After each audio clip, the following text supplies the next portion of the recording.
welcome to Peninsula's Insider Insights on WRC Inspections. My name is Paul Doyle. I'm a Business Development Manager for Peninsula, working in the Dublin area. My colleague, Yolande Maketivila, is one of our HR consultants team leader, is going to take us through this morning's presentation. And without further ado, I'll hand you over to Yolande. Thank you, Paul.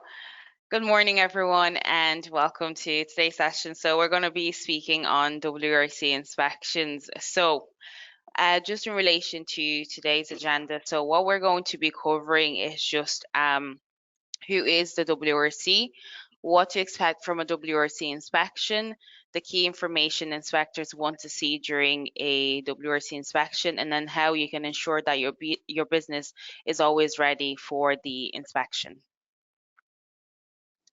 So without any further delays, so we're going to look at who is the WRC, or who are the Workplace Relations Commission. So the WRC is short for Workplace Relations Commission. So it is an independent statutory body.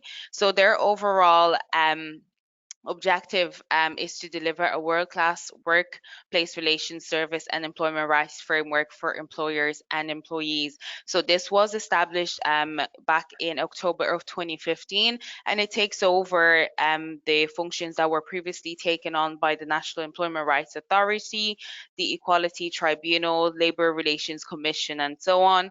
So their aim is normally just to support employees and employers, just to make sure that the employers are leading employees in line with legislation. If there are new codes of practice, that the codes of practice are updated, that they provide the updates that say out to the employers, and the employers are aware of how they should behave with their employees. So there are a number of rights that employees are entitled to, and the employers are and the WRC works in line with the employers just to make sure that they are supporting the employers and also the employees, so that they can work hand in hand.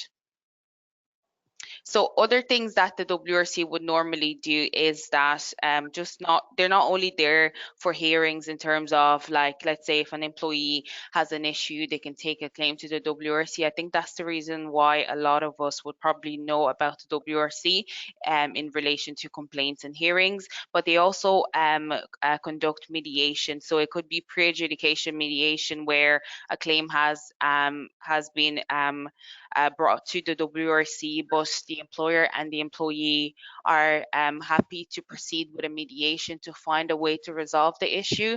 Then in that case, they will proceed with a mediation. Or if there is maybe like a workplace issues amongst employees or a group of employees, or maybe employer and employee, and they're looking for a way to resolve the issue. So the WRC can provide support with that as well. They also provide advice, employment law advice in relation to employees, and also they would provide employment law advice to employers as well. So you can contact them by email or by phone call to get further information. So what is a WRC inspection? So just before we go into any further information in relation to what the inspection is, we're just going to take a quick poll there. So the question here that you can answer to is where we are, as just in relation to the inspection, is have you received a WRC inspection? So it could be in the past, it could be in the last couple of months. So if you can just answer the question in relation to that.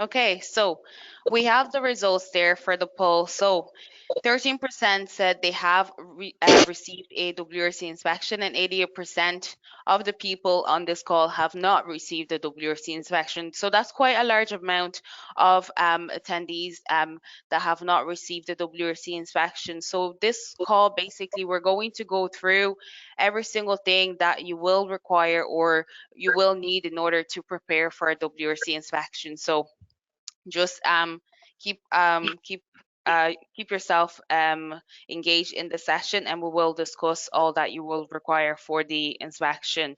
So in short, the WRC inspection is where an inspector from the Workplace Relations Commission is normally appointed to inspect a company. So the aim of the inspection normally is not to give the employer a hard time or to stress you out in any kind of way, but it is to make sure that as the employer you are complying with legislation. So the inspection can occur at random. So as we had seen in the reports in relation to the WRC 2022 report, so there was a large increase on unannounced inspection, and we are still seeing this as well with our clients. So a lot of our clients are calling in stating that, you know, the WRC inspector has been here unannounced. We weren't aware that they were going to come, and this is completely normal. So it's not all the time that you're going to get a letter from the WRC to say that they're coming in for an inspection. So sometimes they will pop up on a Saturday, it could be a Sunday as well, and you're a small coffee shop. So you should always be prepared to make sure that you pass any inspection, whether it be announced or unannounced. So another reason why the inspectors can come in as well, it could be due to a claim. So if there is a claim in the WRC, sometimes the WRC will send out an inspector then to come and inspect the company, inspect the records, documents that you have in place for your employees. And then if there is a report as well, so if you have been reported to the WRC for any breaches or lack of compliance, then in that case, they will send out an inspector as well, just to check and see in relation to documents, have these been issued out to employees, in relation to hours of work, are the employees working in line with the average working hours. And then minimum wage as well is something that they will look at. So are the employees getting paid at least the minimum wage, or are they being paid above? They will look at the Sunday premium as well. If you work on a Sunday, are you providing the Sunday premium? How is it being paid? How is it being calculated? They would be looking at the protection of young persons at work as well. So if you do have anyone under 18, you know, what would be their hours of work? Up until what time, so like what's their start and finish time. They would be looking at register for young employees. So we're going to go through this as well as we go on through the slides. And then another thing that they would look at as well, and I think is very important to have this in place, is just in relation to to contracts of employment. So they would be looking to see that you have issued your contracts of employment as well. Again, we'll go into much more detail. So we discussed this a little bit. So what are the reasons for the WRC inspection? So just to go over the reports in relation to oh sorry, I'm just going to go back just on the previous slide here. So just to recap on the previous slide, so I mentioned the reason for WRC inspections, it would be in relation to a claim. So if you have a claim in the WRC, let's say you had an employee who was working for yourself, this employee was dismissed, they take an unfair dismissal claim, then you know the WRC might send an inspector out to your company just to do a WRC inspection as well. If you have, if an employee or someone else has raised a report to the WRC, you can also then end up with an inspection as well from the WRC because of this. And then some of the inspections are just unannounced. So what the WRC sometimes would do is they would do inspection campaigns. So they are targeting certain sectors or certain areas in, let's say, in Dublin or in Galway, and they want to see whether or not these businesses are compliant in terms of legislation. So we just have another another poll there. So if you don't mind just answering to this as well. So if you can guess the number of WRC inspections that took place in Ireland in 2022. So would you say it was 525, 2,550, or 5,820? So this was from this year's WRC reports. So I'll just give you a couple of seconds just to respond to that.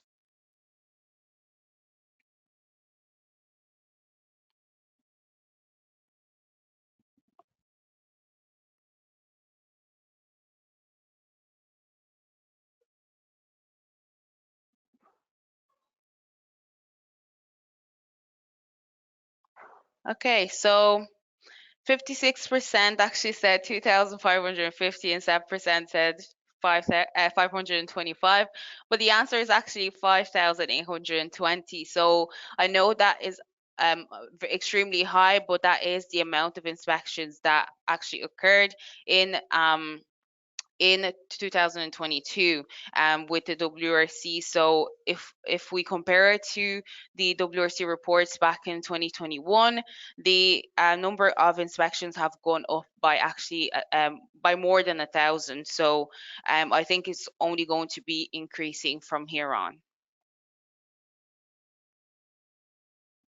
So in terms of the WRC inspections, so out of the 5,820 inspections that occurred in 2022, there were 5,700 contraventions of legislation detected. So this means that, there were 5,700 pieces of legislation that the employers did not adhere to. So it could have been maybe payment of wages. So where the employers were not paying the employees the correct amount maybe of annual leave, the correct amount maybe of Sunday premium.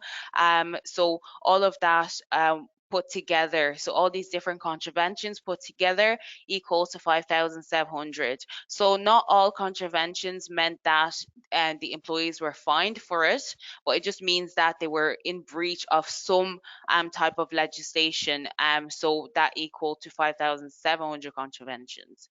Then we look at the prosecution. So out of 5,820 inspections that were carried out, it resulted in 89 prosecutions. So 89 prosecutions, which meant that the employers were in breach of legislation. They did not pass their inspection and ended up in tribunal because of this. So it could in terms of the prosecutions as well, it could mean that they could have ended up in jail, or they could have been so if they're not serving jail time, it could be that they were fined a high amount as well. So then we look at the unpaid wages that were recovered. It was 1.4 million.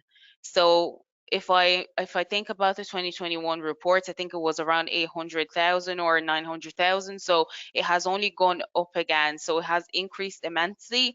So there is 1.4 million unpaid wages that were recovered. So we're not talking about wages that employees receive once let's say they put through a claim and they win the claim. This is unpaid wages. So this means that, let's say, the employers did not calculate your annual leave properly, or did not pay the annual leave that you were entitled to when you left the company, for example. So all of that put together had equal to 1.4 million. So if we really look at it, that's a high amount of money that the employers had lost in 2022. So it's very important that you're getting this correct from the start, because the WRC inspection, it can be either an easy thing where you have everything in place and then the inspector comes in and they check and see everything is correct. They let you know that you have passed, or it could become something a little bit more stressful, especially if you don't have everything in order. So it's very important that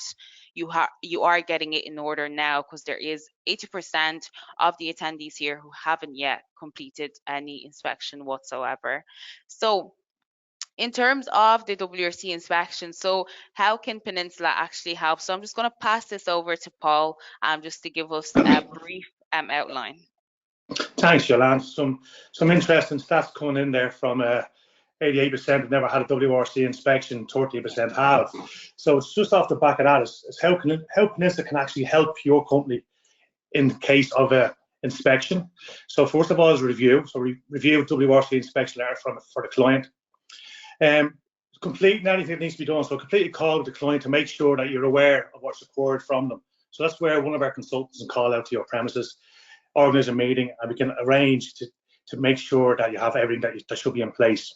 The updated documentation, you can update the documents that clients have in place, for example, employee handbooks, contracts, clock in, clock out, timesheets. These are all relevant to a WRC inspection. Issue additional documents. So there's some places that we have called in the past don't have any clock-in systems. So timesheets, for example, could be relevant to a WRC inspection.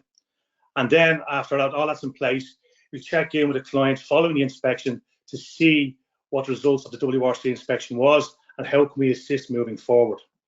So of the clients, of the people are on the line this morning, 13% who had a WRC inspection. I'd be interested to find out has this review been placed beforehand or after. And the 88% who haven't had a WRC inspection, please keep these points in mind. Furthermore, there's a questions box. If anyone has any questions for Yolande for later on, please feel free to add a question and we can address them at the end also. Back to you, Yolande. Perfect. Thank you, Paul. So we're just going to move on to other things as well. So just in relation to WRC inspections again, so what actually happens during the WRC inspection? So we're going to go through this in more detail now. So overall, the inspector is going to seek documentation and records that shows that the company is being compliant in terms of employment law. So the inspector would also conduct interviews with employees. This is very important to remember, and this is why anytime we do advise in terms of WRC inspections, we always mention that it's important that you are extremely transparent with the inspector, because if you say one thing, they're going to go to the employees, they're going to conduct that interview, and they're going to find out that this is not the case. So it's very important that you are being extremely transparent and tell them whatever it is that you need to tell them, because they will find out somehow. And also, one thing that we should remember with WRC inspectors is that if there is an issue in the workplace, they have the right to mention this to other government bodies as well. So for example, like they would be looking for copies of employment permits or right to works for your employees. So if you do have employees who would be non-EEA nationals, you need to have proof that they have the right to work in Ireland. So if you don't have this, that means that they could be contacting immigration. So it just means that you're going to have one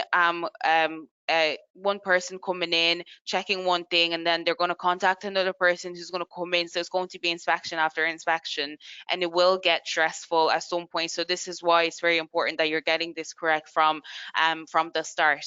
So what the inspectors are going to be looking for. So normally, if you are lucky and you get a letter from the WRC informing you of a date that they're going to come and do the inspection, they will always attach an information sheet or employee details form within that letter. So it's at the end of the actual letter that you receive stating the date and time that they're going to come. So you need to complete that form, and all the information that they will require will be for all employees in the last 12 months. So when I mean employees, it includes the past employees as well. So even if someone has left and it's been 6 months, you have to include their name as well and all the information that they're going to request. So it has to include everyone in the last 12 months that had worked or is working in your company.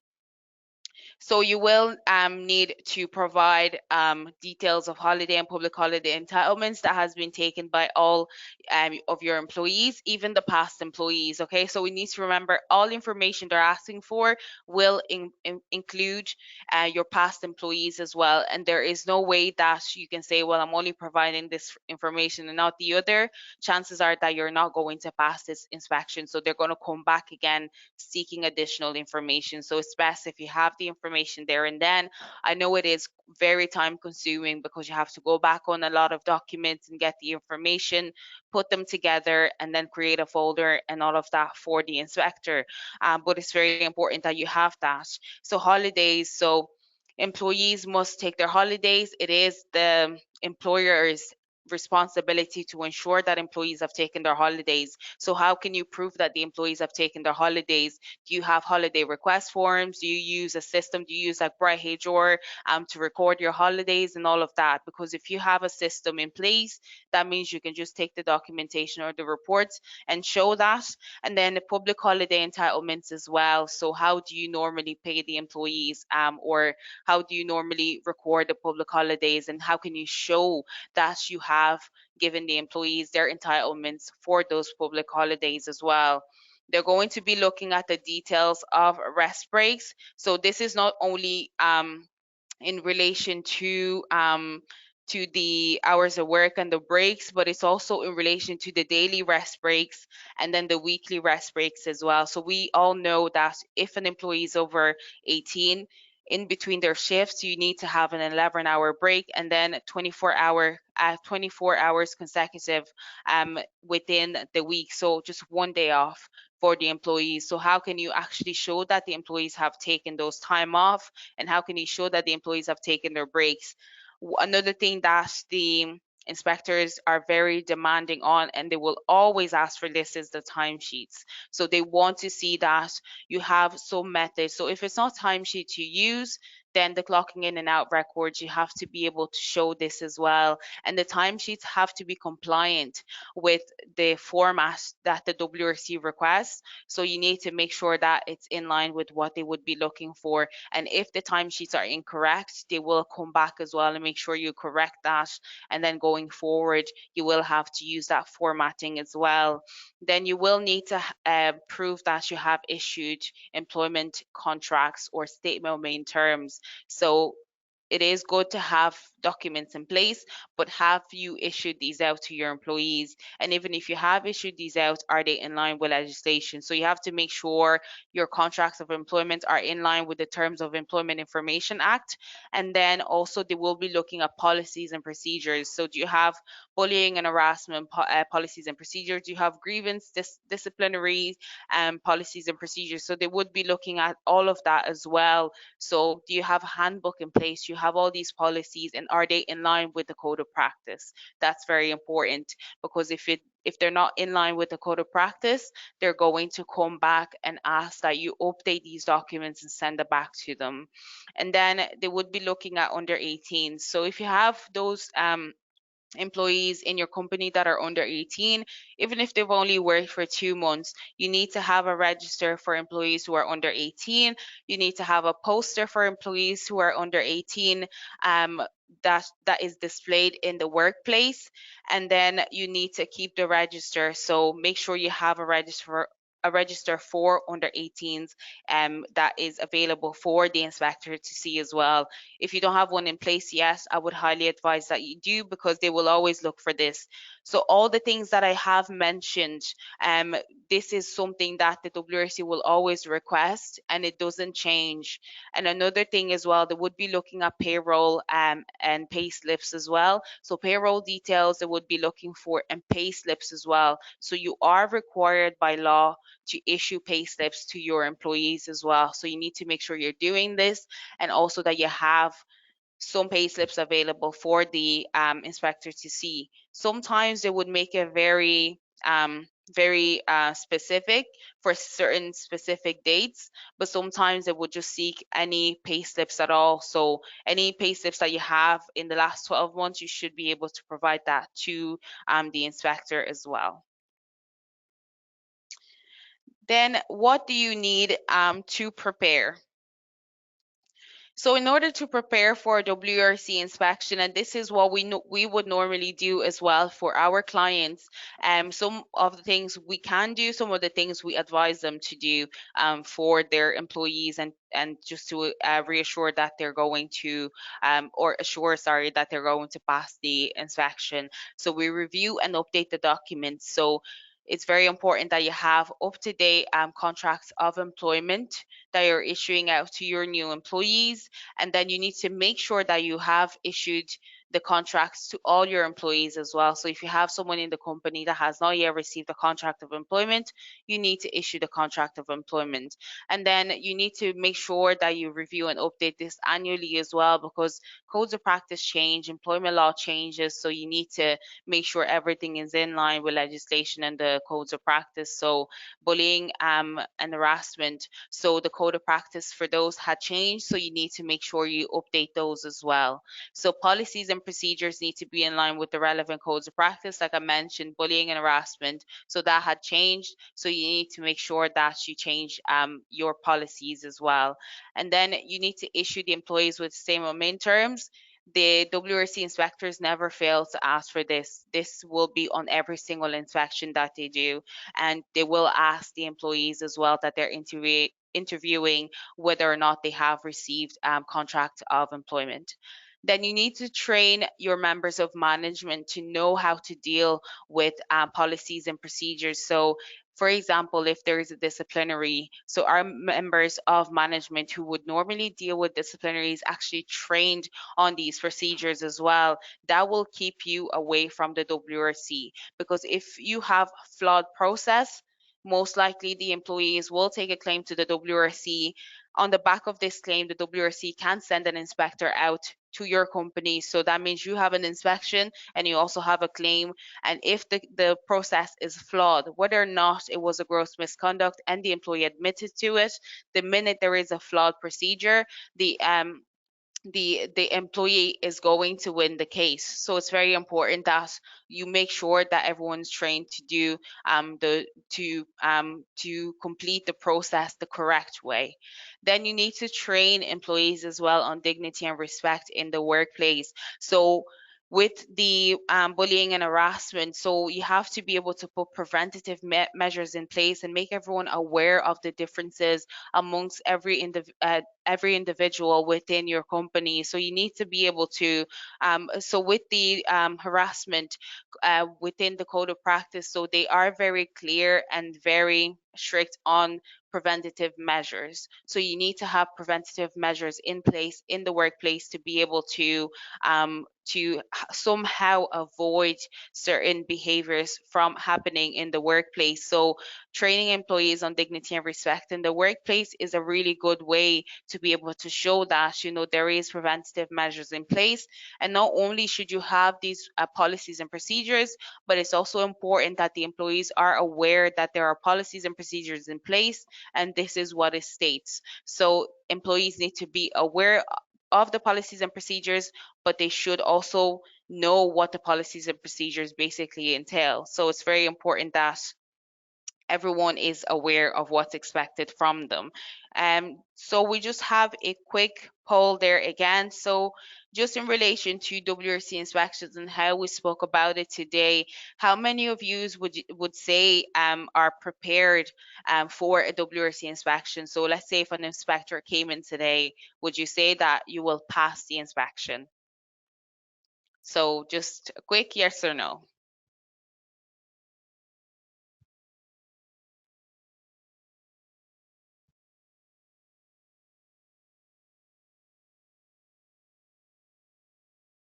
So we have the responses there.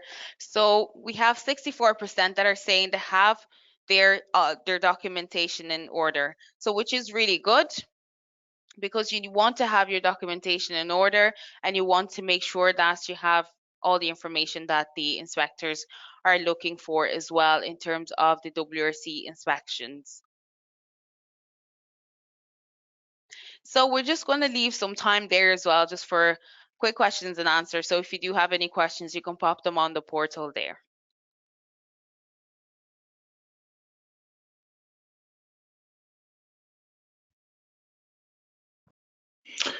Thanks, Yolande. Yolande, there's a few questions coming in there from from our attendees.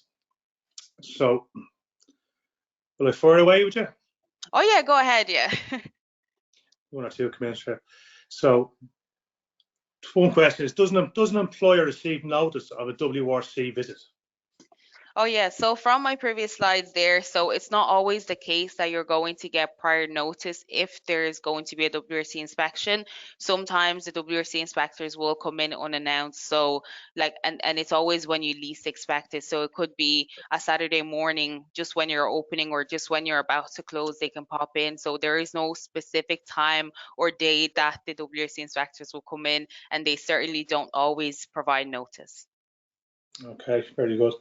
Another one that's coming in there is, which you might have mentioned earlier on, what is the retention period of the relevant documents?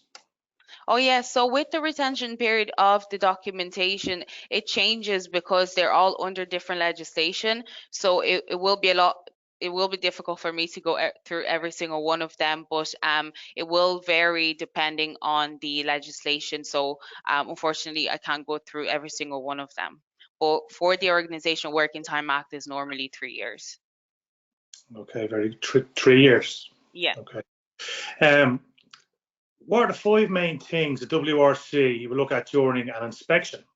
Oh Relevant. yes, so I kind of went through that already, Yeah. but I will just say, so focus on contracts of employment. The contract of employment is the number one thing that they're going to look for. Then, if you do have anyone that would be of non-EA national, you have to show proof of the right to work. If you have anyone under 18 working for you, so you have to be able to show a register for under 18s, and you need to have a poster as well for under 18s displayed in your workplace. And then bullying and harassment and grievance and also disciplinary procedures. So you need to have that in place as well. So that's normally in the employee handbook, but you need to make sure they're up to date and in line with the codes of practice. And then another thing would be like Organizational Working Time Act. So the inspectors are going to look for timesheets as well, or records of hours of work, and then the breaks as well. So our employees getting their breaks. And then another thing as well is going to be pay slips as well. So they're going to look for pay slips as well, and how you are able to pay for bank holidays. So how do you normally calculate the bank holidays, and how do you go about the entitlement? So how can you prove that you have issued these to the employees? Okay, very good.